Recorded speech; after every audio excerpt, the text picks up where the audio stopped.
कुंज विहारी जय गमाधव कुंज विहारी जय गोपी जन वल्लभ गिरिवरधारी जय गिरिवरधारी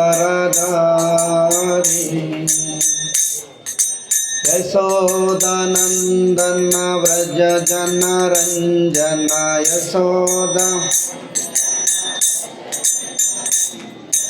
यशोदानंदन व्रज जन रंजन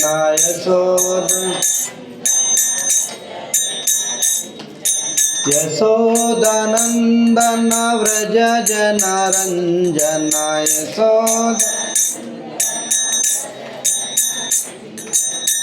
यमुना तीरा वनचारी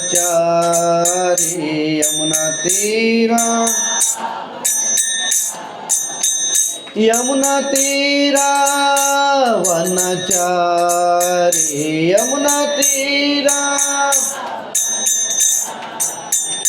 जय राधा माधव कुंज विहारी जय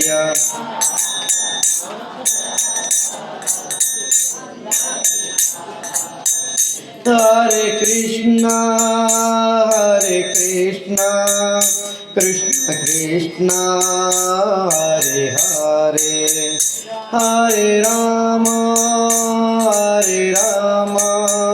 राम राम हरे हरे हरे कृष्णा पढ़ले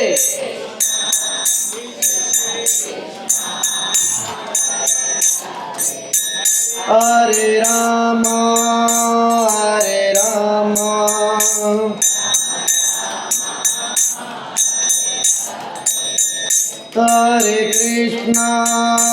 हरे कृष्णा कृष्ण कृष्ण हरे हरे हरे राम राम राम हरे हरे हरे कृष्णा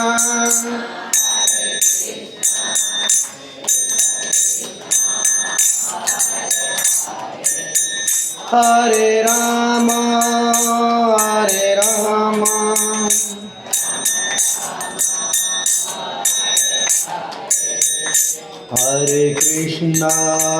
हरे कृष्णा कृष्ण कृष्ण हरे हरे हरे राम राम राम हरे हरे हरे कृष्णा कृष्ण कृष्ण हरे हरे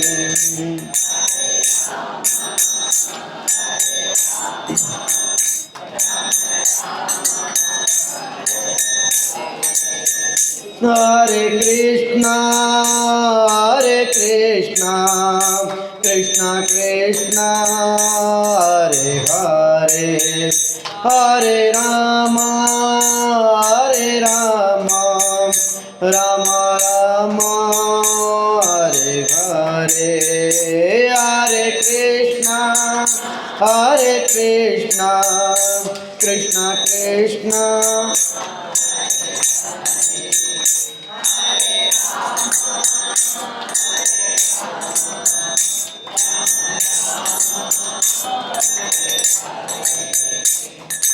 जय जगन्नाथ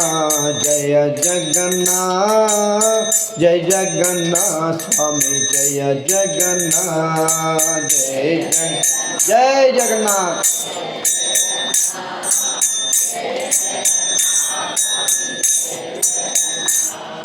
जय बलदेवा जय सुभद्रा जय बलदेवा जय सुभद्रा जय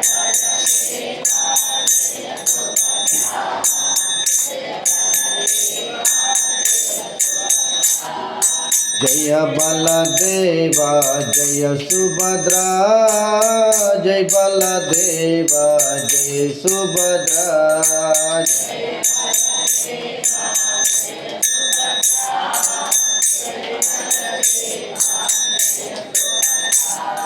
जगन्नाथ स्वामी नयन पदगामी भवा तुम्हें जगन्नाथ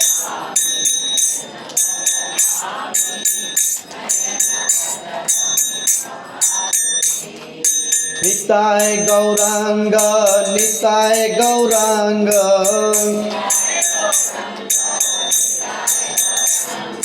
निताय गौरांग निताय गौरांग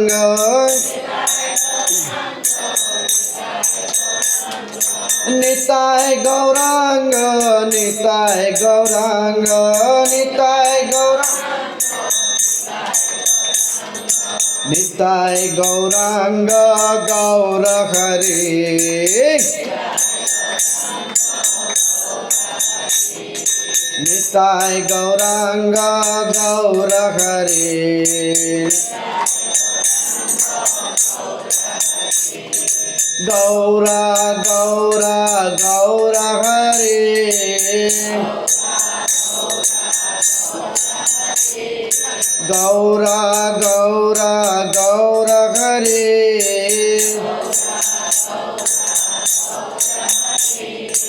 गौरा गौरा गौर हरि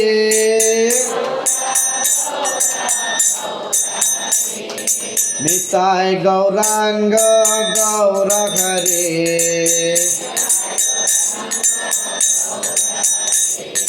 निताय गौरांग गौर हरि जय सच्चिनंदन गौर हरि जय सच्चिनंदन गौर हरि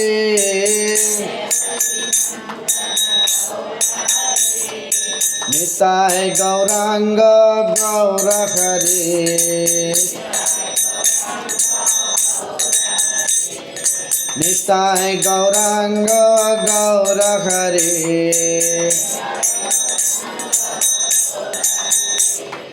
लक्ष्मी प्रिया प्राणदान गौर हरि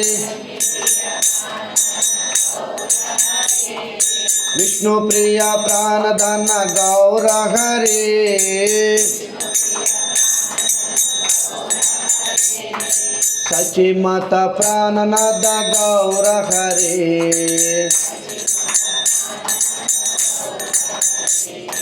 सची माता प्राणदान गौर हरि हरे कृष्णा कृष्ण कृष्ण हरे हरे हरे राम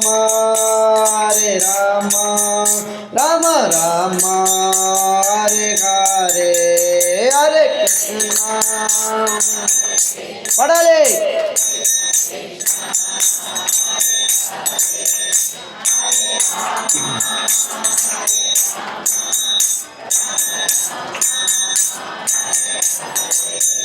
जय कृष्ण बलराम जय कृष्ण बलराम कृष्ण बलराम जय कृष्ण बलराम जय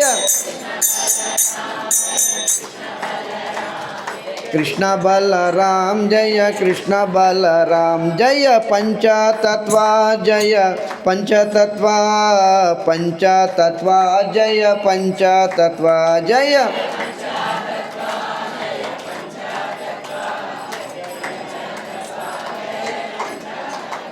जय प्रभुपदा जय प्रभुपदा प्रभुपदा जय प्रभुपदा जय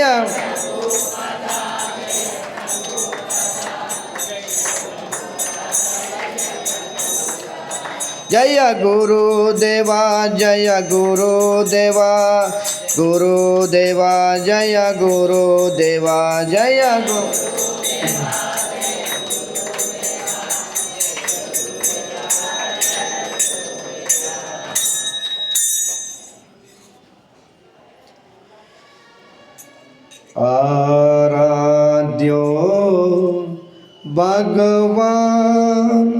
व्रजेशा तनया तद्धाम वृन्दावनम् रम्या काचिदुपासना व्रजवधो वर्गेण या कल्पिता श्रीमद्भागवतं पुराणममलम्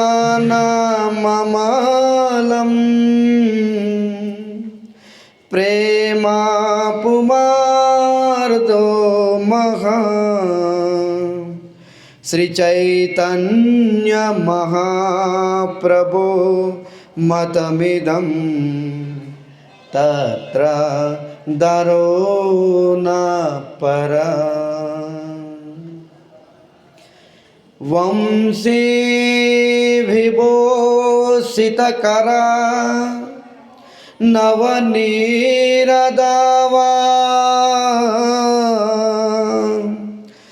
पीताम्बरदरुणबिम्बफलादरोष्टा पूर्णेन्दुसुन्दरमुखा अरविन्दनेत्रा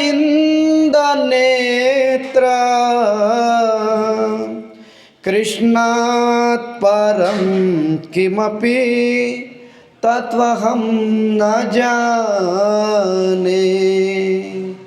ॐ नमो भगवते वासुदेवाय।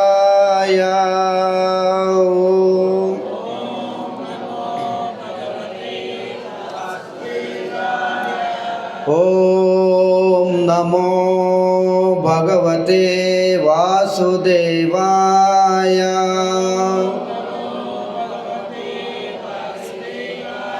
ॐ नमो भगवते वासुदेवाय।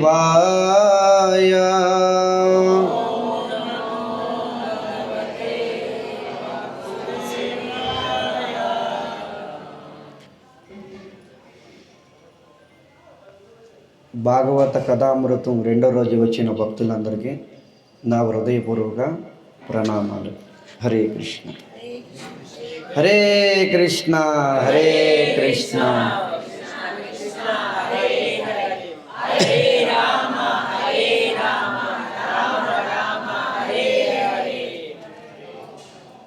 అందరూ కూడా దయచేసి నిశ్శబ్దంగా ఉండండి. మీ యొక్క సెల్ ఫోన్లు స్విచ్ ఆఫ్ కానీ లేదంటే సైలెంట్ మోడ్లో పెట్టండి. ఎవరు కూడా మధ్యలో మాట్లాడద్దు. ఏదైతే 2-2.5 గంటలు 3 గంటలు మనం శ్రవణం చేస్తామో భక్తి శ్రద్ధలతో శ్రవణం చేయండి. మనం అందరం అంత దూరం నుంచి ఎందుకు వచ్చామో భాగవత శ్రవణం కోసమే.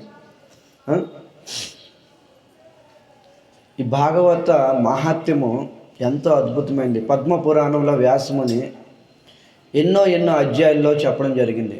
గోకర్ణుడు దుందుగారి యొక్క ఆఖ్యాయనము, భక్తి మహారాణి నారద మహర్షి సనత్ కుమారుల యొక్క సంవాదము చాలా అద్భుతంగా భాగవత మహాత్మ్యం ద్వారా చెప్పడం జరిగింది. ఇవన్నీ కూడా మీకు సరళంగా ఒక బుక్ రూపంలో నేను రచించాను. మీరు తర్వాత ఎవరికైనా కావాల్సిన వాళ్ళు తీసుకోవచ్చు. ముందు భాగవతం అర్థం కావాలంటే భాగవతం మహాత్మ్యం మనం చదవాలి. ఒక వ్యక్తిని ప్రేమించాలంటే ఆ వ్యక్తి యొక్క గుణగణాలు మనకు అర్థమవుతేనే మనం ప్రేమించగలం. సో భాగవతం అంటే ఏంటి? భగవంతుడు మనం ప్రేమించాలంటే భగవంతుడి యొక్క మహిమ మనకు తెలియాలి. రైట్? ఆ మహిమ తెలియంది మనం ఆయన ఎలా ప్రేమిస్తాము? నేను ఈ వ్యక్తిని, ఆ ప్రభుని ప్రేమించాలంటే ఆ ప్రభు యొక్క గుణగణాలు నాకు తెలియాలి. ఆయన ఎలాంటి వాడు తో తెలిసిన తర్వాతే నేను ప్రేమించగలను. ఏదైనా అంతే, వ్యక్తి అయినా భగవంతుడైనా ఏదైనా సరే. సో భాగవతం అర్థం కావాలంటే భాగవతం మహాత్మ్యం ఉంది. భాగవత మహాత్మ్యం పద్మపురాణంలో ఉన్నది. 40,000 శ్లోకాలు పద్మపురాణం. అందుకని మీ 40,000 శ్లోకాలు మీకు అర్థం కావు మనం చదివిన కలియుగంలో. అది ఎందుకు కూడా మనం అర్థం చేసుకోలేము. అందుకని సరళంగా కొన్ని శ్లోకాలు కోట్ చేసి ఆ చిన్న బుక్ రూపంగా నేను తయారు చేశాను. అది మీరు తర్వాత చదువుకోవచ్చు ఖాళీగా ఉన్నప్పుడు. మీకు సరళంగా టూకింగ్గా భాగవత మహాత్మ్యం ఒక కథ చెప్తాను, ఈరోజు వినండి.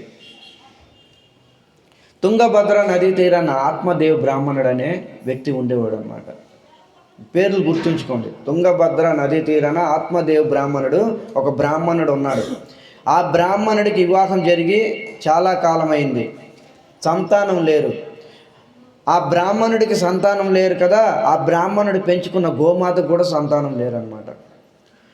ఇక ఆ బ్రాహ్మణుడు వీధి గుండా వెళ్తూ ఉంటే మార్గం నుంచి అనేక వ్యక్తులు నిందాభావం చేసేవారు అనమాట. అరే, ఈ వ్యక్తికి చూడకూడదు, సంతానహీనుడు, సంతానం లేదు, ఈయన ముఖం చూస్తే అరిష్టం అని భావించేవారు గ్రామస్తులందరూ. ఇది ఈ బ్రాహ్మణుడు విని ఆయన ఫీల్ అయ్యాడనమాట, హట్ అయ్యాడు. అరే, నా బతికేందుకు సంతానం లేరు, సంతానం లేనందుకు బాధపడట్లేదు, నేను మార్గం గుండా వెళ్తూ ఉంటే అనేక మంది ప్రజలు, గ్రామస్తులందరూ నాకు నిందాభావన చేస్తున్నారని ఆయన ఫీల్ అయ్యి బాధపడి తుంగభద్ర నదీ తీరానికి వెళ్ళాడు ఆత్మహత్య చేసుకోవడానికి. ఆత్మహత్య చేసుకోబోతుంటే అక్కడ ఒక సాధు సన్యాసి, ఒక మహాత్ముడు అడ్డుకున్నాడు. ఏ బ్రాహ్మణోత్తమ, నువ్వు ఎందుకు ఆత్మహత్య చేసుకోబోతున్నావు, కారణం ఏంటి చెప్పు అన్నాడు. స్వామి, మహాత్మా, నాకు సంతానం లేరు, వివాహం అయ్యి అనేక సంవత్సరాలు గడిచింది, అయినా నాకు సంతానం లేరు.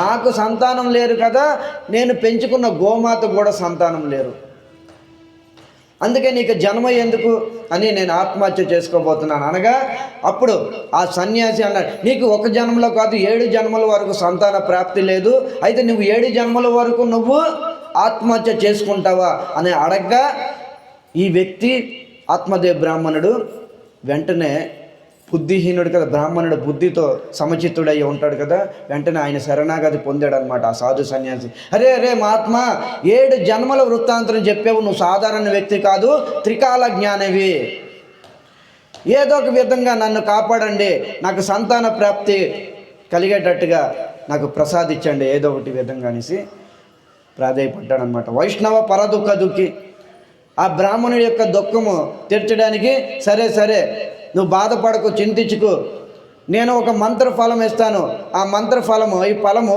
నీ భార్యకు తినిపించు, నీ భార్య గర్భవతి అవుతుంది అని చెప్పాడనమాట. ఈ సాధు సన్యాసి మంత్రిచ్చిన ఫలం తీసుకొని భార్య దగ్గరికి వెళ్ళాడు. భార్య పేరు దుందులి. భార్య పేరేంటి? దుందులి. భార్యకి ఇచ్చాడనమాట. ఏ సతీ, ఏ భార్య అమ్మని, నువ్వు ఈ పండు తిను, పండు తింటే నీకు గర్భం వస్తుంది అని చెప్పి వెళ్ళిపోయాడు బ్రాహ్మణుడు. ఇంతలోనే ఆవిడ యొక్క సోదరి చెల్లి వచ్చిందనమాట. ఈ చెల్లి చూసింది అక్కకి. అక్క, ఎందుకు విచారంగా దిగులుగా ఉన్నావు, కారణం ఏంటి అని అడగ్గా, అప్పుడు దుందులి చెప్తుందనమాట, సోదరి, నా భర్త మంత్రఫలం తీసుకొని వచ్చాడు, ఇది తింటే నేను గర్భవతిని అవుతానంట, నేను గర్భవతి అవ్వడానికి నాకు ఇష్టం లేదు అని డైరెక్ట్గా చెప్పింది. ఎందుకు? నేను గర్భవతిని అవుతే నా యొక్క అందం క్షీణించిపోతుంది, నా యొక్క ఏదైతే బ్యూటీ ఉందో అది క్షీణించిపోతుంది, తర్వాత మృత్యువాత పడతాను నేను. ఒక స్త్రీ డెలివరీ అయిందంటే పునర్జన్మ ఎత్తినట్టే. ఒక స్త్రీ గర్భవతి అయిన తర్వాత డెలివరీ అయిందంటే పునర్జన్మ ఎత్తినట్టుగా ఈరోజు కూడా ఉంది సైన్స్ ప్రకారంగా. అందుకనే గర్భవతి స్త్రీకి ఎల్ఐసి పాలసీ రద్దు కదా, ఎల్ఐసి పాలసీ రాయరు వాళ్ళకి. ఎందుకు? నువ్వు గర్భవతిగా ఉన్నావు, నువ్వు ప్రసవించినాక బతికుంటావో చనిపోతావో తెలియదు. అందుకని ఈరోజు కూడా సైన్స్ ప్రకారంగా ఏదైనా సరే కొన్ని పాలసీలు గర్భవతికి రద్దు చేస్తారనమాట. సరే, నువ్వు దిగులు చెందమాకు, నా గర్భంలో పెరుగుతున్న శిశువు నేను ప్రసవించిన తర్వాత నీ చేతిలో పెడతాను, నీ భర్తకి ఆత్మదేవ బ్రాహ్మణుడికి నమ్మించు, అంతవరకు నువ్వు గర్భవతిగా యాక్షన్ చెయ్యు. అంతవరకు ఏం చేస్తుంది? గర్భవతిగా యాక్షన్ చేస్తుంది అనమాట. రోజులు, వారాలు, నెలలు, అలాగలా 9 నెలలు యాక్షన్ చేసింది, నటించింది. ఒకరోజు తల్లి ఆవిడ యొక్క చెల్లి ప్రసవించగానే మగ సంతానాన్ని తీసుకొచ్చి ఈ దుందులి, ఏం పేరు, దుందులికి పెట్టిందనమాట. ఈ దుందులి ఆత్మదేవ బ్రాహ్మణుడి చేతులు, ఇదిగోండి మనకి మగ శిశువు పుట్టి. అదే సమయంలో ఆ పండు ఇచ్చాం కదా, పండు సంగతి మర్చిపోయారా? పండు ఉంది కదా, ఆ పండు ఏం చేసింది? గోమాతకు తినిపించింది అనమాట. ఈ పండు సంగతి ఏంటి అంటే, గొడ్ల సాళ్ళ పడి ఆవు తినేస్తుంది. ఈ ఆవు తిన్నది కదా పండు, ఆవు కడుపులో, గోమాత కడుపులో ఒక మగ శిశువు పుట్టాడు. గోమాత కడుపులో మగ శిశువు పుట్టాడు. పుట్టడంతో ఆ శిశువు ఎలాగొన్నాడు? చెవులు ఎలా ఉన్నాయి? ఆవులా ఉన్నవి, గోమాత. అందుకనే గో కర్ణ పేరు. కర్ణ అంటే చెవులు, గో అంటే గోమాత, ఆవు. మీకు పిక్చర్ కూడా వేసాను చూడండి దాని మీద. సో గోకర్ణుడు పేరు పెట్టారు, అయిపోయింది. తర్వాత దుందులికి పుట్టిన కుమారుడి పేరు దుందుకారి.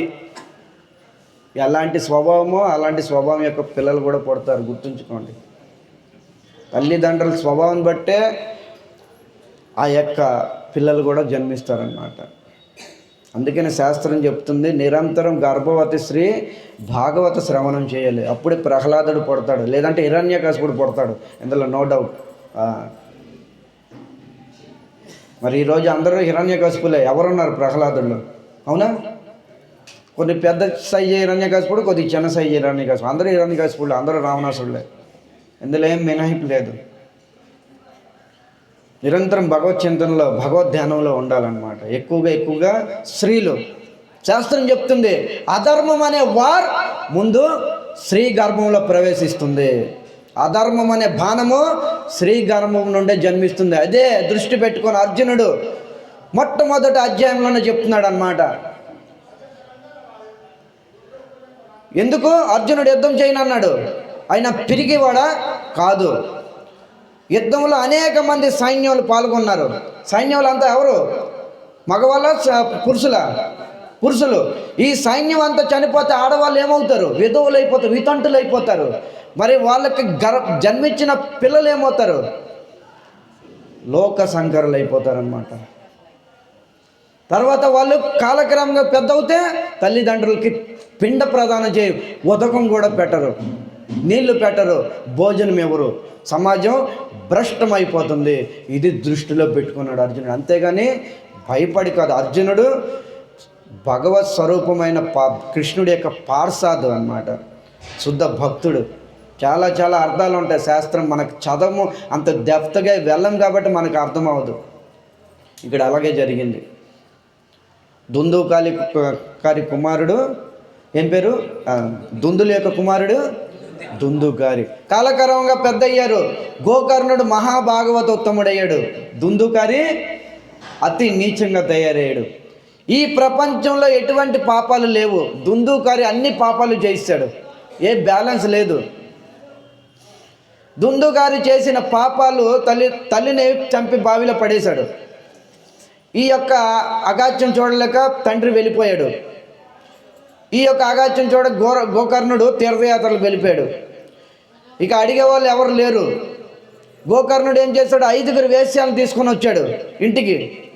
5 దుందుకారి 5 వేశ్యాలను తీసుకొని వచ్చాడు. వేశ్యకి ఎవరు? భర్తలు. ధనమే భర్త. వేశ్యాలకు భర్తలు ఎవరు? ధనమే. ఈ వేశ్యాలు ఈ ధనం అంతా చూసి వాళ్ళు బుద్ధి భ్రమించిందన్నమాట. వాళ్ళందరూ ప్లాన్ చేశారు, ఈ ధనం అంతా మనం కబ్జా చేసుకోవాలి, ఈ ధనం అంతా మనకు రావాలంటే దుందుకారి చనిపోవాలి. దుందుకారికి కాలు చేతులు కట్టేశారు.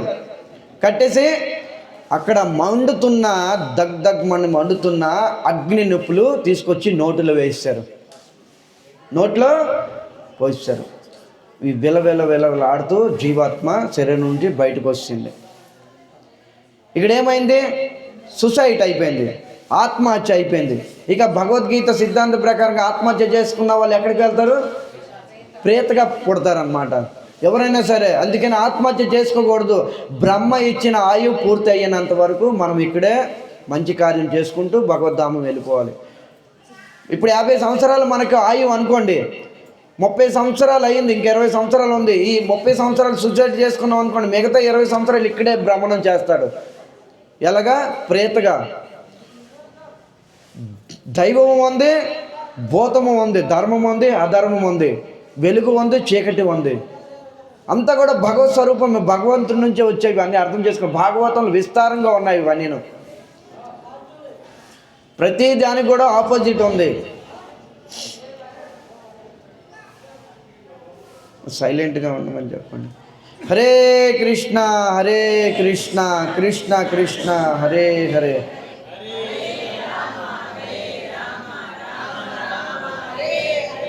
హరే కృష్ణ కృష్ణ కృష్ణ హరే హరే.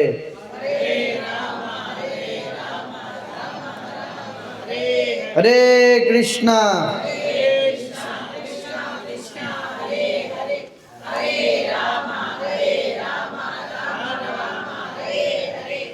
మాట్లాడితే నా యొక్క ప్రవాహానికి ఆనకట్టేసినట్టు అయిపోతుంది. ఆ లింక్ అనేది పోతుంది నాకు. అందుకని ఇది చాలా అపరాధం అయిపోతుంది. అందుకని శాస్త్రం చెప్తుంది భాగవత ప్రవాహానికి ఆటంకం వేయకూడదు. ఇప్పుడు ప్రవాహిస్తున్న గంగకి ఆటంకం వేస్తే ఎలా ఉంటుంది? ఆ గంగ ఆగిపోతుంది, మళ్ళీ కొంత సమయం పడుతుంది మళ్ళీ ప్రవాహానికి. అందుకని దయచేసి ఎవరు మాట్లాడమాకండి. మీ ఫోకస్ అంతా దీని మీద పెట్టండి, భాగవతం మీద. శ్రద్ధ అంతా భాగవతం మీద పెట్టండి. చాలామంది ఫలితం అది దేని మీద ఆధారపడి ఉంది? శ్రద్ధ మీద ఆధారపడి ఉంది. దయచేసి అందరూ గమనించండి. ఓకే, ఏం చెప్తున్నాను? ప్రేతాత్మగా దుందుకారి ప్రేతాత్మగా ప్రభు లాస్ట్లోనే వాళ్ళందరూ వర్కర్స్ లేబర్స్ అందరూ మాట్లాడుతున్నారు. కొద్దిగా దయచేసి తర్వాత చేసుకోమని చెప్పండి, డిస్టర్బ్ అవుతుంది నాకు. లేకపోతే రేపటి నుంచి ఇక్కడ కట్ట నేర్పించేయండి.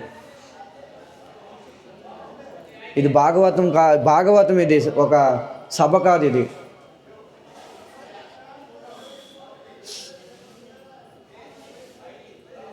హరే కృష్ణ కృష్ణ కృష్ణ హరే హరే.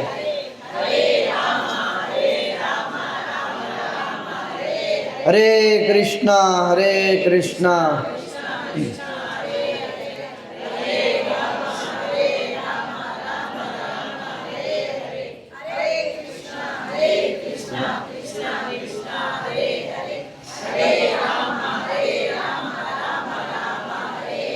దుందుకారి చనిపోయిన తర్వాత ప్రేతగా అయ్యాడు. ఈ విషయం గోకర్ణుడు తెలియగానే తన తమ్ముడి పేరు మీద గయలో శ్రాద్ధ పెట్టాడు.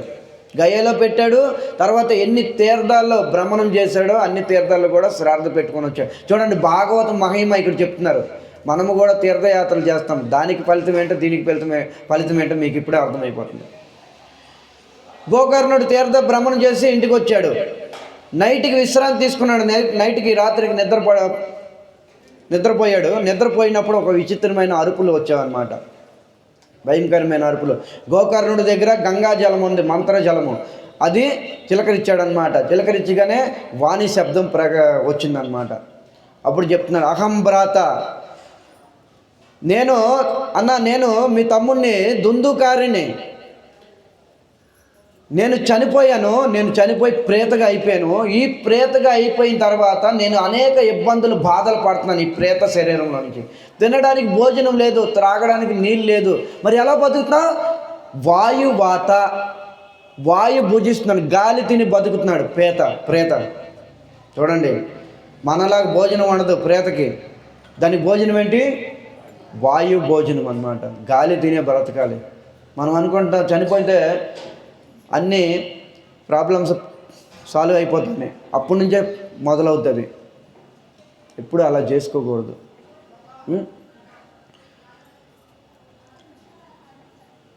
అన్న, ఈ ప్రేత శరీరం నేను భరించలేకపోతున్నాను, ఏదో ఒక మార్గం చూపించండి, ఏదో ఒకటి చెయ్యండి. ఈ ప్రేతయోని భయంకరంగా నాకు ఇబ్బంది పడుతుంది, నాకు ఏదో ఒకటి మార్గం చూపించండి అని చెప్పగా, సరే ఉదయం తెల్లవారే మా బ్రహ్మముహూర్తాన లేచి ఆ వీధిలో అనేక మంది బ్రాహ్మణులు, విద్వాంసులు, పండితులు అందరినీ సంప్రదించాడనమాట.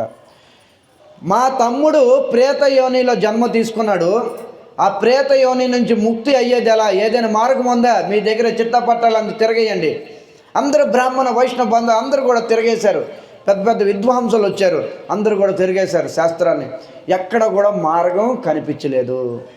అందరూ చేతులు ఎత్తేశారు, మాకు తెలియదు అనేసి. అందులో ఒక వ్యక్తి చెప్పాడనమాట, దీనికి మార్గము, దీనికి ఉపాయము ఒకే ఒక వ్యక్తి ఇవ్వగలడు. ఎవరు ఆ వ్యక్తి? భగవంతుడైన భాస్కరుడు.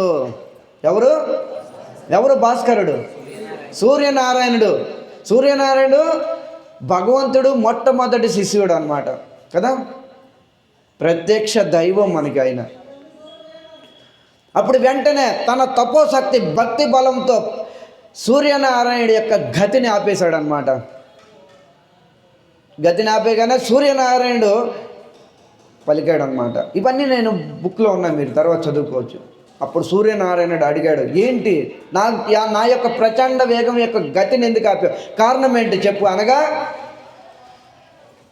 నా తమ్ముడు ప్రేత యోనిలో జన్మ తీసుకున్నాడు, దానికి ఉపాయం మీ దగ్గరే ఉందంట, మార్గం చెప్పండి స్వామి, నేను ప్రార్థన చేస్తాను, వేడుకుంటాను వినయంతో వినంబర భావతో. తద్విధి ప్రణిపాతైన పరిప్రశ్న సేవయ్య ఉపదేశంతి జ్ఞానం జ్ఞానిన తత్వదర్శిన అని వినయంతో గురువుగా స్వీకరించి ఆయన్ని వినయంతో ప్రశ్నగా సూర్యనారాయణుడు ఉత్తర ఇచ్చాడు, సమాధానం ఇచ్చాడు. ఏమని? శ్రీమద్ భాగవత సప్తాహ విధి, ఎవరైతే భాగవత సప్తాహం వింటారో మీ తమ్ముడు శ్రద్ధ భక్తితో ఈ ప్రేత యోని నుంచి ముక్తుడు అయిపోతాడు. హరే కృష్ణ హరే కృష్ణ కృష్ణ కృష్ణ హరే హరే.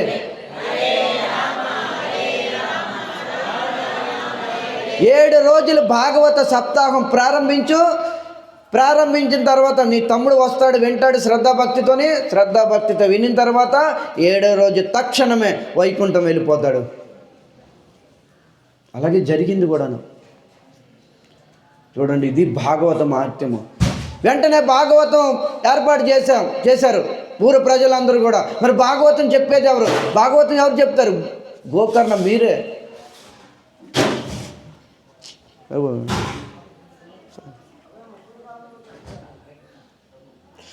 గోకర్ణ మీరే చెప్పండి.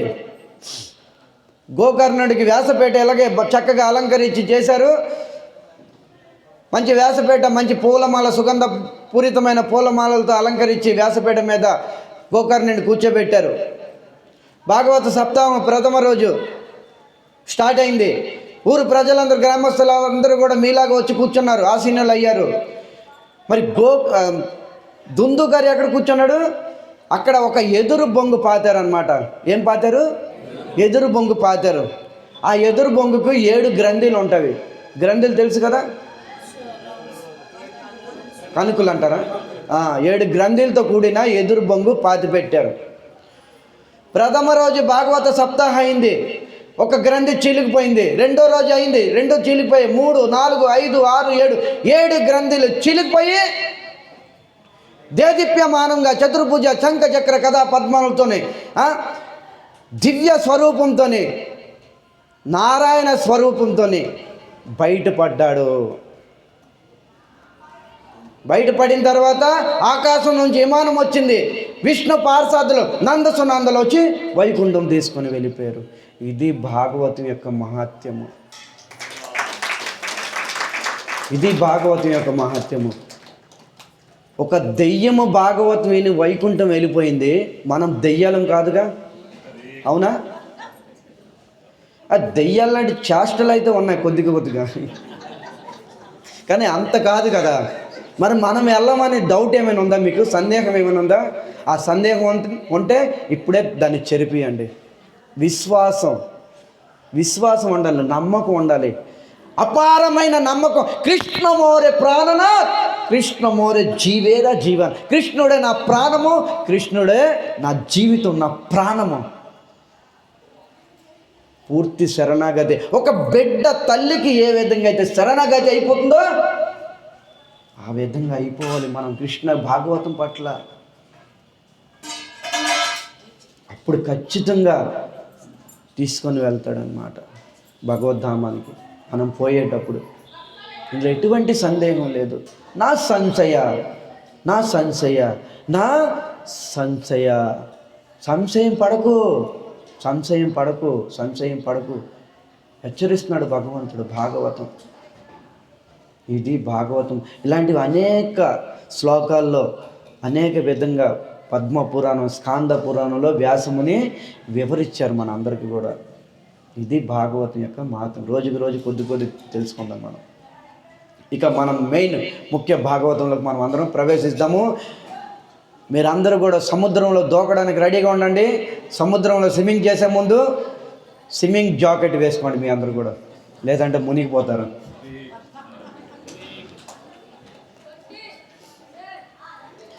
భాగవతం అర్థం ఏంటి? బా అంటే భక్తినిచ్చేది, గా అంటే జ్ఞానాన్ని ఇచ్చేది, వా అంటే వ్యక్తిత్వం ఇచ్చేది, తా అంటే తత్వజ్ఞానాన్ని ఇచ్చేది. ఇదే భాగవతం. ఈ సమాజంలో ఎవరిలో కూడా వ్యక్తిత్వం లేదు. వ్యక్తిత్వం కోల్పోయే జీవిస్తున్నారు. ఎవరిలో ఉంది వ్యక్తిత్వము? ఆ వ్యక్తిత్వం కావాలి, సంపాదించుకోవాలంటే భాగవత సభలోకి వచ్చి కూర్చోవాలి, భాగవత శ్రవణం చేయాలి. ముందు భాగవతం అంటే అర్థం చేసుకోండి. భగవత్ అంటే భగవంతుడు, భగవత్ అంటే భగవంతుడు, భాగవత భగవంతుడి యొక్క, భగవత్ అంటే భగవంతుడు, స్వయం భగవంతుడు. భాగవత్ అంటే భగవంతుడి యొక్క, భగవంతుడి యొక్క ఎవరు? శుద్ధ విశుద్ధ భక్తుల యొక్క చరిత్రే భాగవతం. ఎంతవరకు అయితే శుద్ధ విశుద్ధ భక్తుల యొక్క చరిత్ర మనం వినమో అంతవరకు మనం కృష్ణ స్వరూపాన్ని, కృష్ణ అందాన్ని మనం ఆయన ప్రేమించలేం. అందుకనే పరీక్షిత్ మహారాజ్ డైరెక్ట్గా కృష్ణ కథలు వినిపించకుండా ఈ ప్రథమ స్కందం నుంచి తీసుకొని వెళ్ళాడు. మనకు అర్హత లేదు దశమ స్కందం కృష్ణ కోసం తెలుసుకోవడానికి, ఇవన్నీ చేయడానికి. ముందు ఎల్కేజీ నుండి చదువుకొని వెళ్తారా, లేదంటే డైరెక్ట్గా యూనివర్సిటీకి వెళ్ళిపోతారా? మీరు చెప్పండి. ఇది కూడా అంతే. ఆ భావన, ఆ ఫీలింగ్స్, ఆ మైండ్ మూడు రావాలంటే ఏం చేయాలి? ఎల్కేజీ నుండే చదవాలి. నేను భగవత్ స్వరూపుని వర్ణిస్తాను. గోపి గీతలో, ఆ వేణు గీతలో కృష్ణుడి యొక్క స్వరూపము మీకు అర్థమవుతుందే. బరహావ పీడ నటవరవపు కరణయో కరణికారం రంధ్రాను వేణు ఆదర సుదాయ పూరయన్ గోప బృందే. ఈ శ్లోకంలో వేణుగీతలో కృష్ణుడి యొక్క స్వరూపం వర్ణించారు సుఖదేవ్ కోసం. ఏం అర్థమవుతుంది? అర్థం అవ్వాలంటే ఫస్ట్ నుంచి మనం వెళ్ళాలి, అప్పుడే అర్థమవుతుంది. గుడికి వెళ్తాము, భగవంతుడు నేను శ్రీరామచంద్రుని చూసాము, ఎలాగా ఒక శిలలాగే మనం చూసాము. రాముడి యొక్క వర్ణన రామాయణంలో ఉంది, భాగవతంలో ఉంది. వింటే అప్పుడు తెలుస్తుంది రాముడు ఏంటి అనేది. అవునా? ఇది అన్నమాట భాగవతం అంటే. ఇది బా అంటే భక్తినిచ్చేది, గా అంటే జ్ఞానాన్ని ఇచ్చేది. జ్ఞానం ఎలాంటి జ్ఞానము? భగవత్ ప్రాప్తి జ్ఞానము ఇస్తుంది. జ్ఞానం ఉంది అందరిలోనే, కానీ ఈ జ్ఞానం కదా, ఇది శూన్య జ్ఞానము. ఇలాంటి జ్ఞానం వస్తుంది, ఆ జ్ఞానంతోనే భగవత్ ప్రాప్తి అయిపోతాం మనం. బా అంటే భక్తినిచ్చేది, గా అంటే జ్ఞానాన్ని ఇచ్చేది, వా అంటే వ్యక్తిత్వం ఇచ్చేది, తా అంటే తత్వజ్ఞానాన్ని ఇచ్చేది. తత్వజ్ఞానం అంటే నేను ఎవరిని, నేను ఎక్కడి నుంచి వచ్చాను, పరమాత్మకి జీవాత్మకి సంబంధం ఏంటి, నా యొక్క జన్మ కారణం ఏంటి, నేను చనిపోయిన తర్వాత ఎక్కడికి వెళ్తాను. ఇది తత్వజ్ఞానం. దీన్ని వేరు చేసి చెప్పేదే దీన్నే తత్వజ్ఞానం. ఇది కపిల ముని శ్రీమద్ భాగవతం 3వ స్కందంలో చక్కగా వర్ణించారన్నమాట తత్వాన్ని. ఇది భాగవత శ్రవణం ద్వారా వచ్చేస్తుంది. తర్వాత భక్తి ఎక్కడ ఉంటుందో అక్కడ జ్ఞానము వైరాగ్యం రెండు ఉంటాయి, గుర్తుంచుకోండి. జ్ఞానం కోసం వైరాగ్యం కోసం సపరేట్గా మనం వెళ్ళవసరంలే. భక్తి మహారాణి తల్లి యొక్క సంతానం ఎవరు? జ్ఞానము వైరాగ్యము. ఇక తల్లి ఎక్కడ ఉంటే ఇద్దరు కుమారులు అక్కడే ఉంటారు లేదా? భక్తి మన హృదయంలో ఉందంటే జ్ఞానము వైరాగ్యం రెండు ఉన్నట్టే. దానికోసం సపరేట్ ప్రయత్నం చేయవసరంలే. ఇది భాగవతం. ఇలాంటి భాగవతం మనం అందరం కూడా శ్రీల ప్రభుపాదుల యొక్క కృపా కటాక్షంతోనే మనం అందరము శ్రవణం చెయ్యబోతున్నాము. హరే కృష్ణ హరే.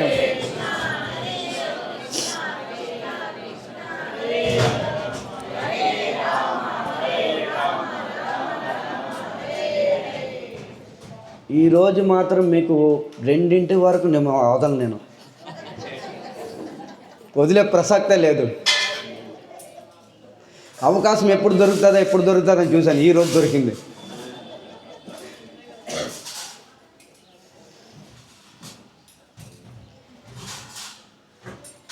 మన యొక్క ఈ 7 రోజుల సత్సంగం యొక్క టాపిక్ ఏంటి? భాగవతం పునాది ఏంటి? ఏంటిది? భాగవతము పునాది. భాగవతం దేని మీద ఆధారపడి ఉంది? భాగవతం స్లాబ్ అయితే ఈ ఋషిమునుల యొక్క 6 ప్రశ్నలు స్తంభాలు లాంటివి. ఏంటిది? మరి స్లాబ్ దేని మీద పడి ఉంటుంది? మరి స్తంభాలు లేకపోతే? ఈ భాగవతం కూడా ఋషుల యొక్క 6 ప్రశ్నల మీద నిలబడి ఉంది. ఆ 6 ప్రశ్నలు లేకపోతే ఈ భాగవతమే లేదు. మరి 6 ప్రశ్నలు ఎంత జబర్దస్తో చూడండి. ఈ 6 ఎలాంటి ప్రశ్న ఇచ్చారు శౌనకాది ఋషులు సూత గోస్వామికి? సూత గోస్వామి వివసుడయ్యి భాగవతం చెప్పవలసి వచ్చింది. 6 ప్రశ్నల కోసమే మనకి 7 రోజులు టాపిక్. నిన్న ఒక రోజు అయిపోయింది, ఇక 7 రోజులు సాయంత్రం కూడా ఉంటుంది. ఎంత వీలైతే అంత మనం వినడానికి ప్రయత్నం చేద్దాం, సమయము వృధా చేయొద్దు. ఓకే, ఎంత ముందు వెళ్ళాలంటే అంత ముందుకు వెళ్దాం. నేను ఇన్ని శ్లోకాలు చెప్తాను, ఇంతవరకు చెప్తాను, నేను నోట్ చేసుకొని ప్రిపేర్ అయ్యి రాను. ప్రవాహం నాదే.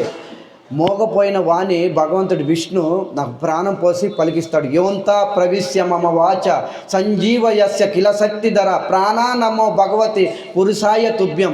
మోగపోయిన జీవిని మోగపోయిన వాణిని నా ఆంతరంగంలో ఉన్న విష్ణువు పలికిస్తాడు. ఇది లేకపోతే నాకు అంత సమర్థత లేదు. ఎప్పుడు కూడా సమర్థత మీకు ఉండొచ్చు, నాకు లేదు. నాకు యోగ్యత లేదు, సంస్కారం లేదు, చదువు కూడా లేదు, అన్నిట్లో జీరో. ఏదైతే చెప్తున్నానో నా అంతరంగం నుంచి విష్ణు పలికిస్తున్నాడు, నా ప్రభుపాదుల వారు పలికిస్తున్నారు, మా గురుదేవులు పలికిస్తున్నారు. సో ఋషిమునుల యొక్క ప్రశ్న. ఋషులందరూ సమకూడారు నైమిసారణ్యంలోని. సమకూడారు దేనికి? యజ్ఞం కోసము. సత్రం సర్గాయ లోకాయ 1000 సంవత్సరాల కోసము మనం చెప్పుకున్నాం. ఈరోజు కలిం 21 కలిం ఆగమతమాజ్ఞాయ క్షేత్రే అస్మిన్ వైష్ణవే వయం ఆసీన దీర్ఘ సత్రేణ కదాయం శక్షణా హరే కదాయం శక్షణా హరే. ఏ సూత గోస్వామి కలిమాగతం, కలియుగం వచ్చింది, అందుకనే మేము గమనించి మా యొక్క క్షేత్రాన్ని విడిచిపెట్టాము, మా యొక్క ఊరు వాడని విడిచిపెట్టి ఇక్కడికి వచ్చేసాము. ఎలాగైతే మనం వచ్చాము. ఆసీన దీర్ఘ సత్రేన దీర్ఘకాలం కోసం మేము వచ్చాము. దేనికి వచ్చారు? ఇక్కడికి వచ్చి సినిమా కబుర్లు చెప్పుకోవడానికా? నో, సత్రేన, సత్రము, యజ్ఞం చేయడానికి వచ్చాము. ఏం యజ్ఞము? నిన్ను చెప్పుకున్నాము, ద్రవ యజ్ఞము, జ్ఞాన యజ్ఞము, భాగవత కథా శ్రవణ యజ్ఞము. అందుకని ఇక్కడ చెప్తున్నారు ఆసీన దీర్ఘ సత్రేన కథాయ. ఏముంది కిందన? కథాయ, కథలు వినడానికి. ఏం కథలు? హరికథలా బుర్రకథలా? హరికథలు. అందుకని ఇక్కడ హరే ఉందా లాస్ట్లో? హరే, హరికథలు. బుర్రకథలు ఎప్పుడు వినమాకండి, బుర్ర చెడిపోయింది.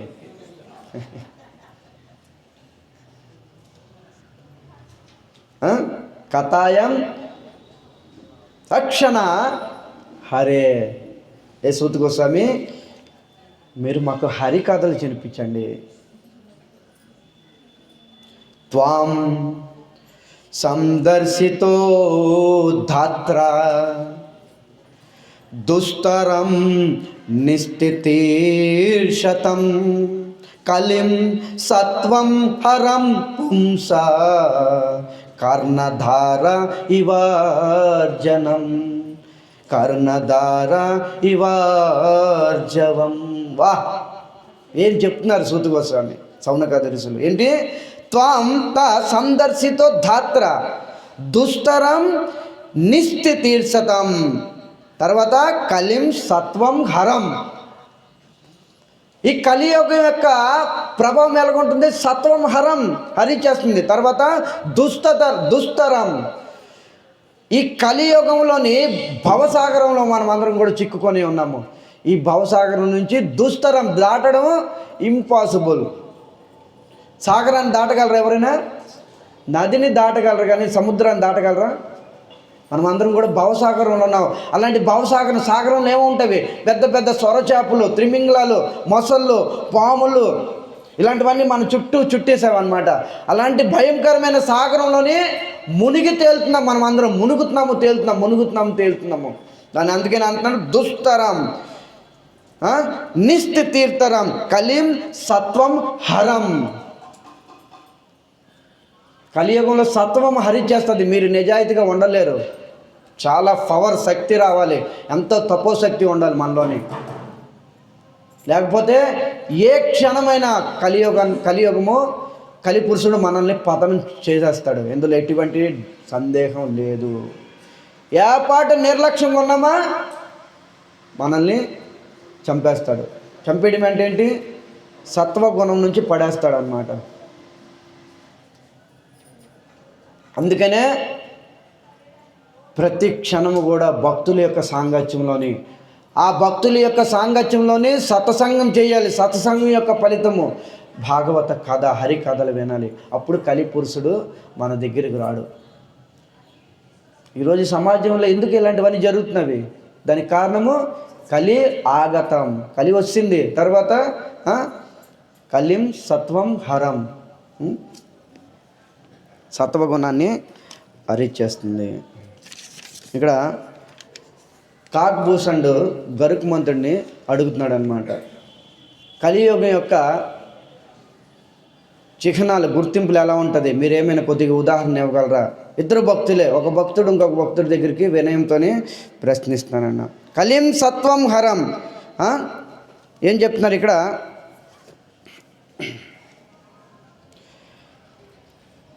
మానవుడు చాలా మంచివాడు, కానీ మానవ జీవితంలో సత్వం ఎప్పుడైతే వెళ్ళిపోతుందో ఆ వ్యక్తి చెడ్డవాడైపోతాడు. అప్పుడు అర్థం చేసుకో, కలిం సత్వం హరం. కలియుగం వచ్చింది. ఎక్కడికి వచ్చింది? సమాజంలోకి వచ్చింది, నో డౌట్. కానీ నీ ఇంటిలోకి వచ్చింది, నీ బ్రెయిన్లోకి కూడా చొరబడింది. తర్వాత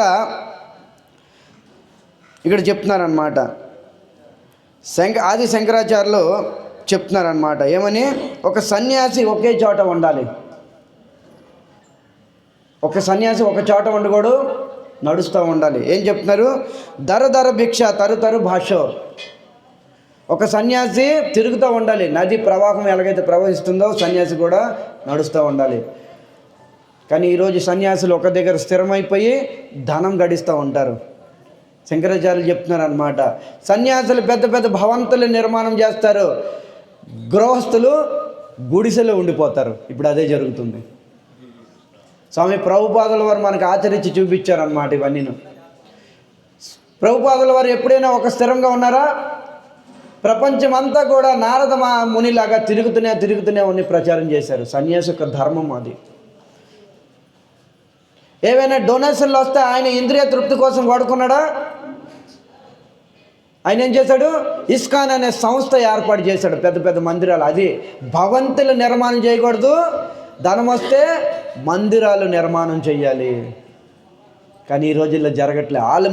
వాళ్ళు ముందు ఫెసిలిటీ, ఎయిర్ కండిషన్, మంచి మంచి భవంతులు ఏర్పాటు చేస్తారు. తర్వాత మిగిలిన ధనంతో ఏదేదో వాళ్ళు సేవలు చేయించుకుంటారు. ఈ కలియుగంలో జరుగుతుంది అలాగా. బాపా అలా వీళ్ళు అందరూ టోనా టిట్కాలు చేస్తూ ఉంటారు.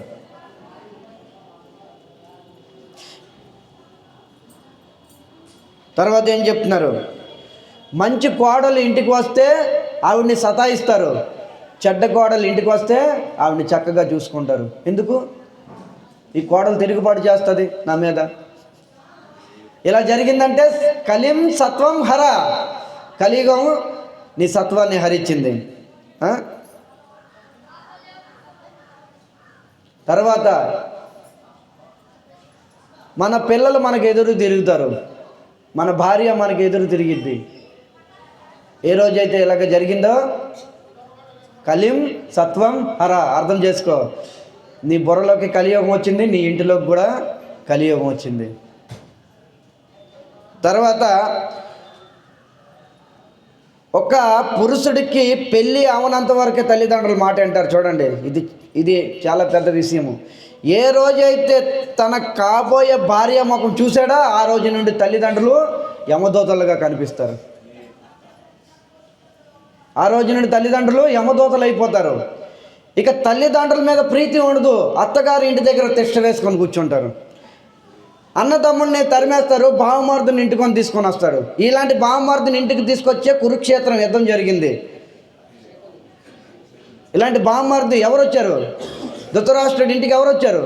శకునుడు రాబట్టి పెద్ద కురుక్షేత్రం యుద్ధం జరిగింది. మరి యుద్ధాలు ఏం జరుగుతున్నాయి? బావమరుదుని ఇంటికి వచ్చి టెస్ట్. బావమరుదు రావచ్చు, అలానే శాస్త్రం ఖండించట్లే. వచ్చి స్తంభంలాగా పాతికిపోకూడదు,